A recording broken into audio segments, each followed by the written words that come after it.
ये आकाशवाणी है। विशेष कार्यक्रम के अंतर्गत प्रस्तुत है अभ्यास श्रृंखला की 10वीं कड़ी। आज की चर्चा का विषय है पर्यावरण और जलवायु परिवर्तन। इसमें भाग ले रहे हैं इंदिरा गांधी राष्ट्रीय मुक्त विश्वविद्यालय में भूगोल के प्रोफेसर शुभकांत मोहपात्रा। कार्यक्रम का संचालन कर रही हैं आकाशवाणी संवाददाता विनीता ठाकुर। नमस्कार, मैं हूँ विनीता और आप सुन रहे हैं अपना फेवरेट प्रोग्राम अभ्यास। इस बात से हमारे लिसनर जरूर इत्तेफाक रखेंगे कि इन दिनों क्लाइमेट चेंज को लेकर काफी व्यथित हैं लोग। कल वर्ल्ड एनवायरनमेंट डे है और हम इसे मना भी रहे हैं इस उम्मीद के साथ कि इसके प्रति हमारी जागरूकता रहे बरकरार। आज का विषय भी बस ऐसा ही कुछ है, यानी कि एनवायरनमेंट और क्लाइमेट चेंज। इस विषय पर व्हाट्सएप नंबर 9289094044 और ईमेल आईडी abhyas.airnews@gmail.com पर हमें बहुत सारे प्रश्न प्राप्त हुए हैं और स्टूडियो में इस वक्त हमारे साथ उपस्थित हैं प्रोफेसर शुभकांत मोहपात्रा, जो इग्नू के भूगोल विषय के प्रोफेसर हैं और वो देंगे आपके उन सवालों के जवाब। सबसे पहले तो सर, हम आपका बहुत बहुत स्वागत करना चाहेंगे हमारे आकाशवाणी के स्टूडियो में। धन्यवाद। बहुत सारे सवाल हैं, बहुत सारी बातें हैं जो हमारे श्रोता आपसे जानना चाहते हैं, लेकिन कार्यक्रम का आगाज हम आमतौर पर करते हैं एक्सप्लेनर सेगमेंट से। तो आइए सुनते हैं एक्सप्लेनर सेगमेंट।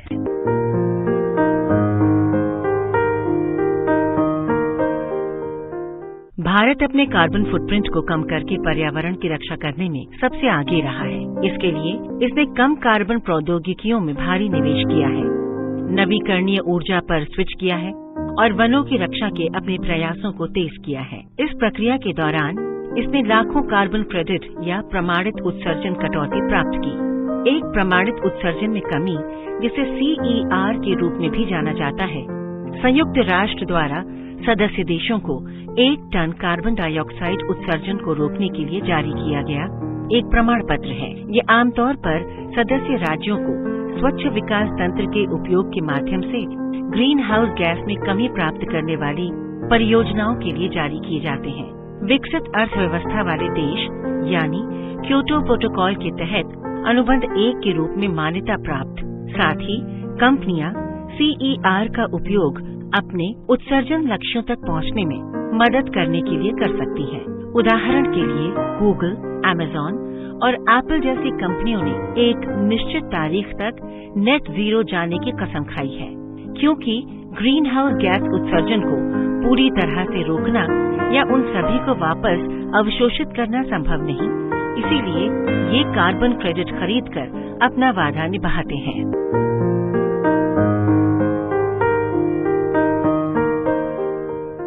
भारत एक विकासशील देश है। इस संदर्भ में भारत की ऊर्जा आवश्यकता को अगर हम ध्यान में रखें तो कार्बन क्रेडिट की प्रणाली का लाभ कैसे आ सकता है? कार्बन क्रेडिट का जो प्रणाली है ये बहुत नया है और हाल ही में जो भारत सरकार है उसको कमिट किया है कि हम भी कार्बन क्रेडिट शुरू करेंगे। इससे पहले विदेशों में होता था लेकिन भारत में नहीं हुआ था।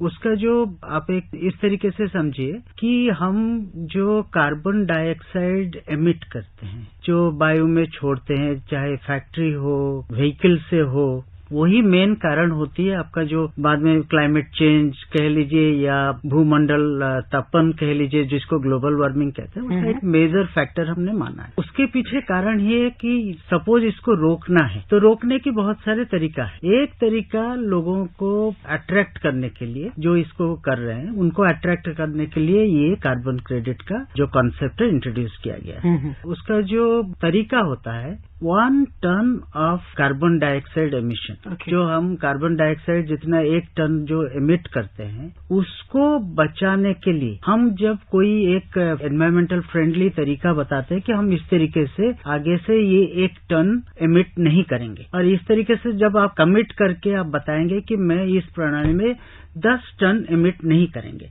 तो इसके मतलब आपको 10 कार्बन क्रेडिट मिल जाएगा। उसका बैंक बनाने की भी बात हो रही है, कार्बन क्रेडिट बैंक, ताकि आप उसको एक्सचेंज भी कर पाए। जैसे अभी कुछ इंडस्ट्रियल हाउस से उन्होंने कमिट किया है कि हमारे इंडस्ट्रीज 10 साल में इतने सारे कार्बन क्रेडिट इकट्ठा कर लेगा, तो आप उसको एक्सचेंज भी कर सकते हैं। अब हम रुख करते हैं अपने लिसनर्स के भेजे प्रश्नों की ओर। पहला प्रश्न है, मेरा नाम हिमानी है, मैं कॉलेज की स्टूडेंट हूँ। मेरा आपसे ये सवाल है कि मानसून क्या होता है और मानसून की क्या विशेषताएं हैं। मानसून जो होती है, हम इसको एक सीजनल विंड्स के 3 तरीके की होती है। एक होती है ट्रेड विंड, हम इसको कहते हैं, जो ग्लोबल विंड होती है, ग्लोबल विंड पैटर्न साल भर चलती रहती है। एक होती है सीजनल विंड, जो कि एक सीजन के साथ चलती है, और एक होती है लोकल विंड, जो काल बैसाखी कह लीजिए, लू कह लीजिए, ये सारे स्थानीय या लोकल विंड होती है। तो मानसून आता है सीजनल विंड्स। वो मानसून में क्या होता है कि जो ये रिवर्सल ऑफ विंड पैटर्न, एक समर में, गर्मी में आपका एक तरीके से एक विंड पैटर्न देखने को मिलेगा, और एक विंड पैटर्न आपको देखने को मिलेगा ठंड के टाइम। ज्यादा जो वो है समर मानसून अभी आ चुका है, तो क्योंकि वो अंडमान छू चुकी है और केरला के कोस्ट में भी टच कर चुकी है, जिसको हम कहते हैं 1 जून को टच करती है केरला के कोस्ट। ये मानसून जो होती है वो सीजनल विंड पैटर्न में आती है। उस टाइम का सिचुएशन को आप देखेंगे तो ऐसा होता है कि उस टाइम जो लैंड मास होता है वो ज्यादा गर्म रहता है कंपैरेटिवली, समंदर उस हिसाब से ठंडा रहता है। तो जनरली जो वायु का प्रभाव होती है वो होती है कि गर्माहट जहाँ पे ज्यादा होगा वहाँ पे लो प्रेशर बनेगा, निम्न दबाव बनेगा, और उच्च दबाव वाले एरिया से वो फ्लो करेगा। ये जो समर मानसून क्या होता है कि जब ये फ्लो करता है, ये समंदर के होते हुए आता है, बहुत दूर तक ट्रैवल करता है, तो वो बहुत सारे जल वाष्प के आकार में लेके चलता है, मॉइस्चर लेडन रहता है, और वो जब फिर वो कांटेक्ट में आता है तो फिर वो रेनफॉल होती है।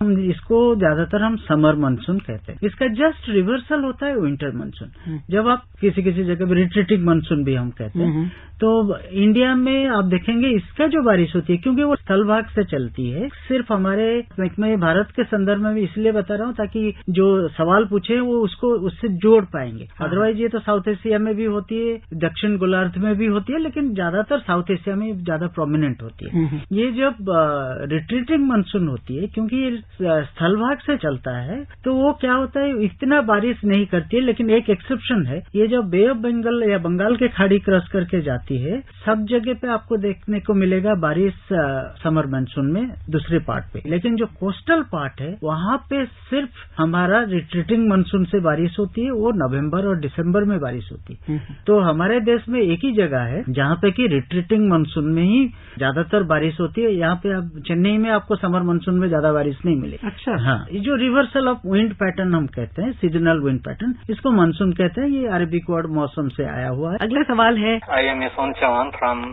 Gazipur, UP. My question is, what is being done to reduce the global warming that leads to climate change by state government and center? My next question is, what if the rates of cycles are reduced to their half? AC, cooler, etc. are brought to 28% of slab. Global warming को कम करने के लिए क्या किया जा रहा है? जैसे देश, सरकारी और केंद्र द्वारा जलवायु परिवर्तन होता है, क्या होगा यदि साइकिल की दरों को उनके आधा कर दिया जाए? एसी, कूलर गेज स्तर के 28% तक लाया जा सकता है। इसी तरह के सवाल और भी कुछ लोगों ने पूछे हैं। मनोज कुमार फरीदाबाद से। मेरा नाम मनोज कुमार है, मैं फरीदाबाद से हूँ। मेरा एक क्वेश्चन है, ग्लोबल वार्मिंग को कैसे रोकें? 2 सवाल है। एक पहले तो पूछे ग्लोबल वार्मिंग होता क्या? ग्लोबल, जिसको हम हिंदी में भूमंडलीय तपन कहते हैं।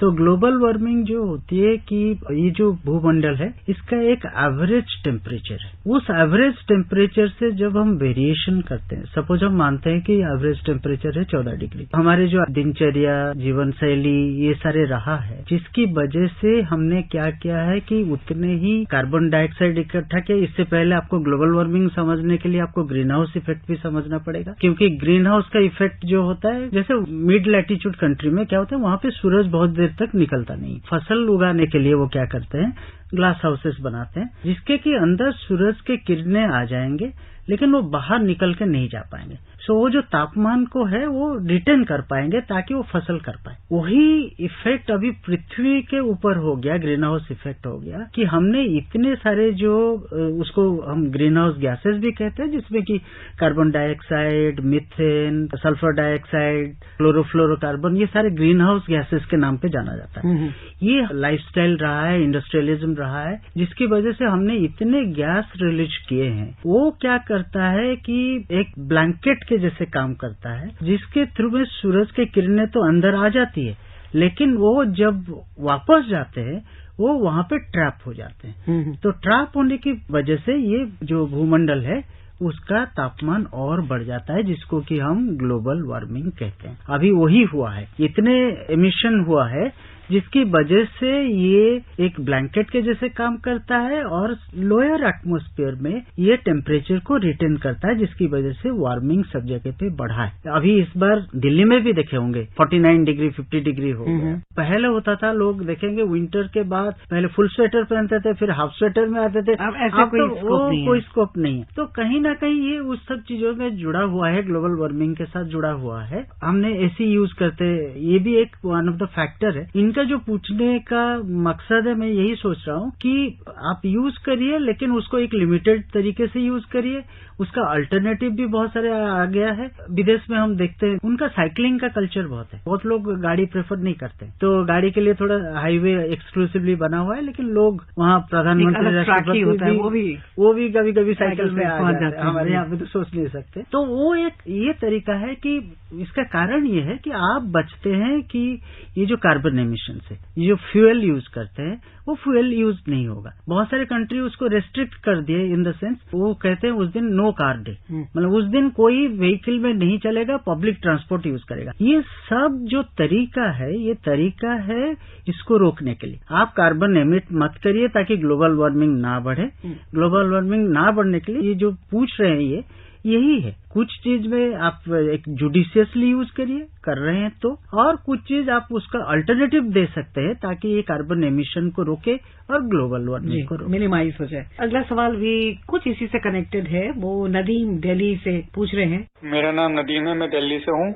मेरा क्वेश्चन है, जलवायु परिवर्तन पर्यावरण पर कैसे प्रभाव डालेगा? क्लाइमेट चेंज एक जगह का हमारे क्या होता था कि एक पैटर्न बन जाता है, इतने टेम्परेचर होता है, तापमान इतना होता है, वर्षा इतना होता है, उस हिसाब से आपका सब चीज बना हुआ है। लेकिन ये जो थोड़ी देर पहले मैंने आपको समझाया ग्लोबल वार्मिंग के बारे में, उसकी वजह से अर्थ का जो एवरेज टेम्परेचर है वो बढ़ गया। उसका बढ़ने की वजह से क्या होता है कि हमारा सारे जो भूमंडल में एनवायरमेंट का जो हम संतुलन कहते हैं वो बैलेंस ऑलरेडी बना हुआ है कि किसी पेड़ के लिए उतने ही टेम्परेचर चाहिए, उतने रेनफॉल चाहिए, फसल उगाने के लिए उसी टाइम पे बारिश होना चाहिए। लेकिन क्लाइमेट चेंज की वजह से ये सारे बिगड़ गए। कुछ समय में इतनी बारिश होती है, खड़े हुए फसल खराब हो जाती है। कुछ जगह पे इसका समंदर के ऊपर भी बहुत प्रभाव रहा है। टेम्परेचर बढ़ने की वजह से हमारे जो कोरल रीफ्स होते हैं वो खराब होने, उनका एक कंसेप्ट होता है ब्लीचिंग, वो शुरू हो गया। तो क्लाइमेट चेंज का प्रभाव हमारे लाइफ में हर तरीके से, लाइफ एंड लाइवलीहुड, जीवन और आजीविका दोनों के ऊपर पड़ रहा है। ये एक one of the major environmental threat हम मान रहे हैं इसको आज के दिन में। और हमें ऐसा लगता है कि सवाल तो हमारे पास एक बहुत ही लंबी फहरिस्त है। अगर आप इजाजत दे तो एक छोटा सा म्यूजिकल ब्रेक हम ले लें। तो आइए सुनते हैं आपकी पसंद का गाना, बेकरार दिल। बेकरार दिल तू गाए जा, खुशियों से भरे वो तराने, जिन्हें सुन के दुनिया झूम उठे और झूम उठे दिल दीवाने। बेकरार दिल अरे तू गाए जा।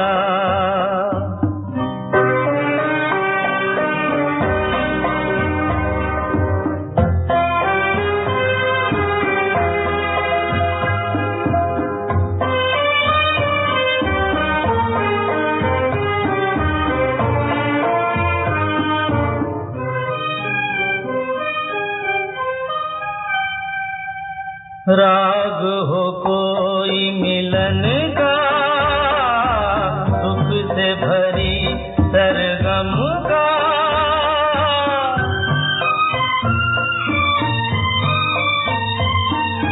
युग युग के बंधन का, साथ हो लाखों जन्म का, ऐसे ही बहारें गाती रहे और सजते रहे वीराने।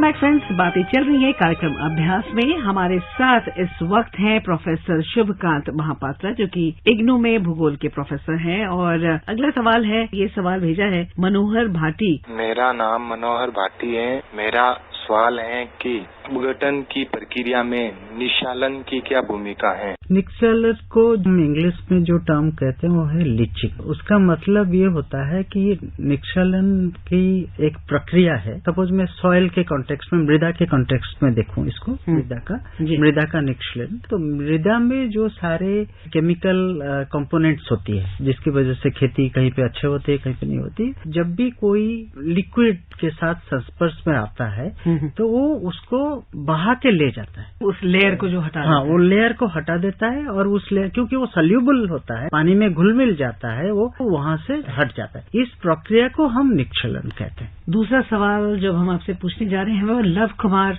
I am Love Kumar from West Champaran, Bihar. My question is, India has recently decided to the year 2070, which target to complete zero carbon emissions in the country.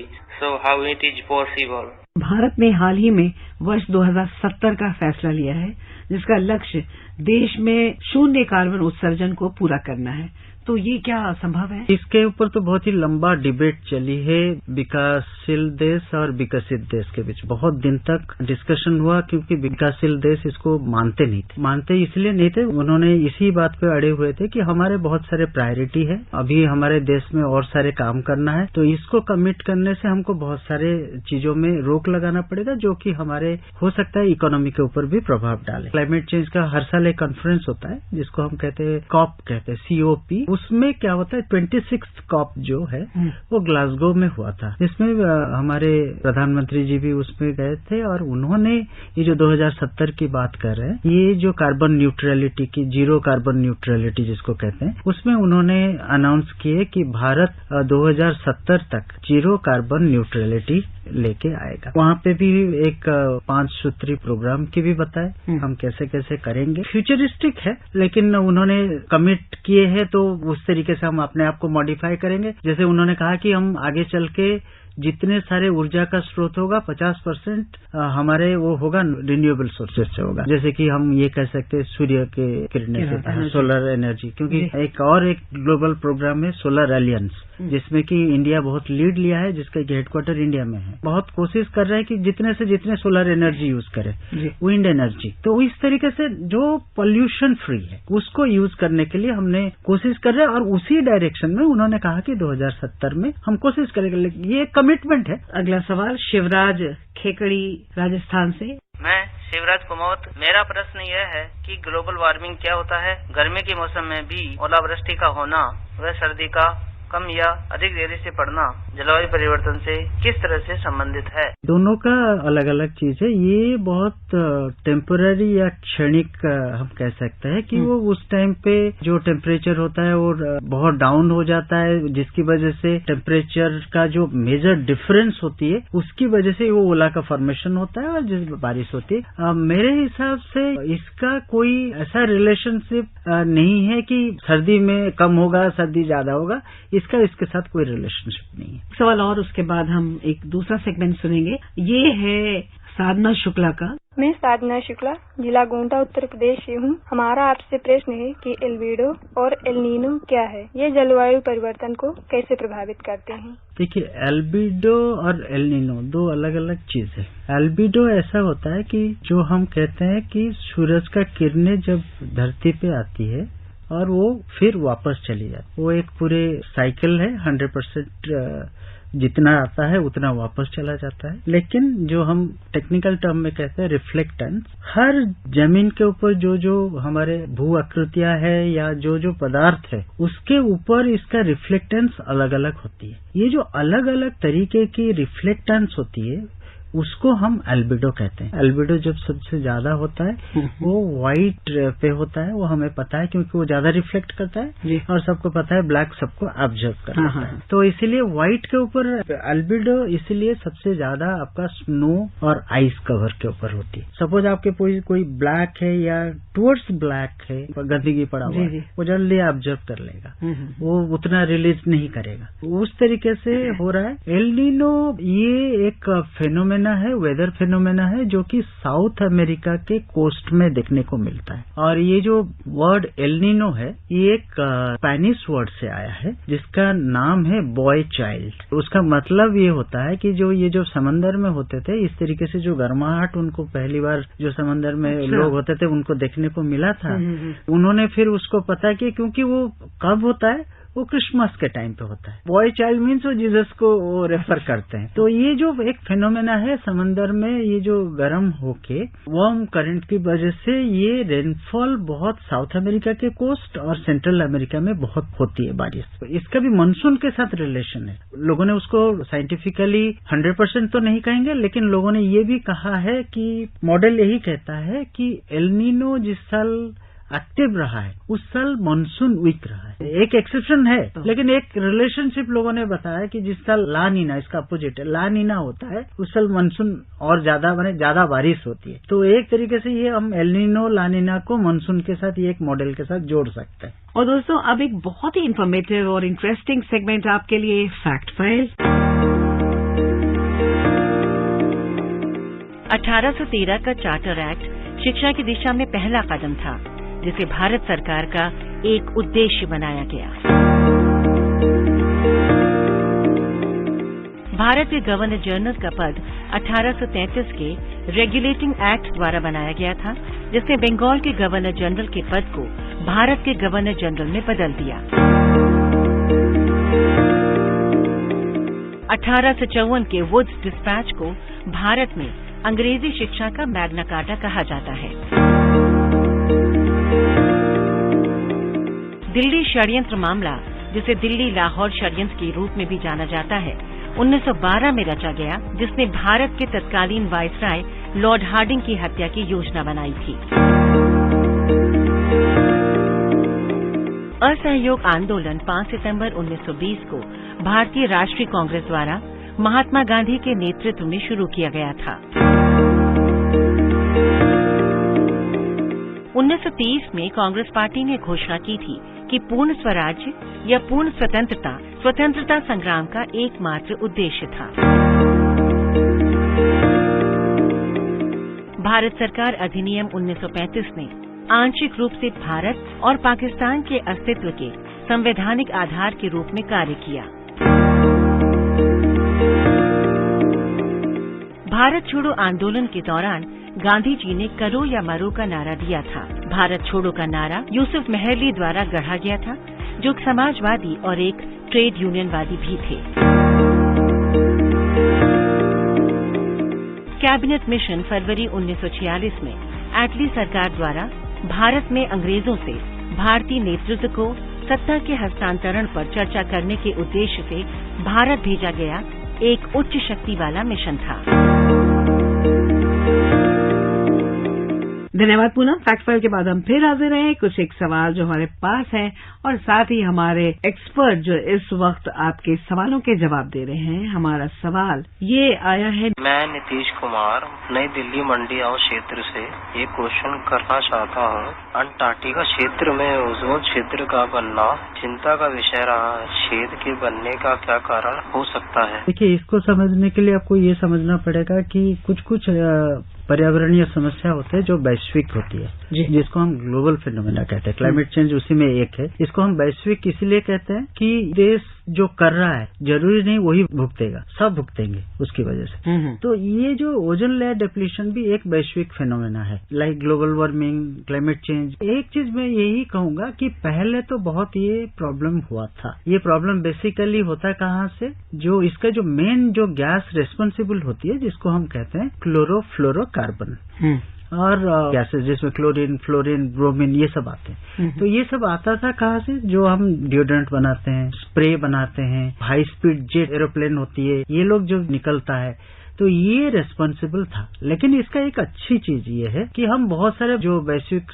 समस्या है उसको अभी भी सॉल्व नहीं कर पाए, लेकिन इसमें हमें एक पॉजिटिव रिजल्ट मिला है। पहले क्या हुआ था, साउथ पोल और नॉर्थ पोल दोनों में ये हुआ था, जिसकी वजह से जो प्रॉब्लम क्या होता था इसमें स्किन कैंसर, क्योंकि एक परत होती है, ओजोन लेयर होती है, उसका मेन काम ये था कि सनरेज जो अर्थ पे आती है उसमें जो अल्ट्रावायलेट रे होती है उसको वो ऑब्जर्व कर लेता था। अच्छा, वो हट जाने से क्या होता है, वो अल्ट्रावायलेट रेज पूरे सीधे पृथ्वी पर आता है, और जिसमें कि लोगों का स्किन कैंसर, ये सारे बहुत सारे पेड़ पौधे के ऊपर प्रभाव इसके होता था। लेकिन एक शुरू से बोला कि इसमें एक अच्छी चीज हमको देखने को मिला, ये है कि 1988 में इसको कंट्रोल करने के लिए एक मॉन्ट्रियल में सम्मेलन हुआ था, जिसको हम मॉन्ट्रियल प्रोटोकॉल के नाम पे जानते हैं, जिसको इंडिया पहले साइन नहीं किया था। 1987 में इंडिया साइन नहीं किया था। इंडिया फिर 1992 में उस पर साइन किया, क्योंकि सिग्नेटरी होने के बाद आपके ऊपर बहुत सारी बाइंडिंग हो जाती। लेकिन उसका जो अच्छा नतीजा ये रहा, पूरे विश्व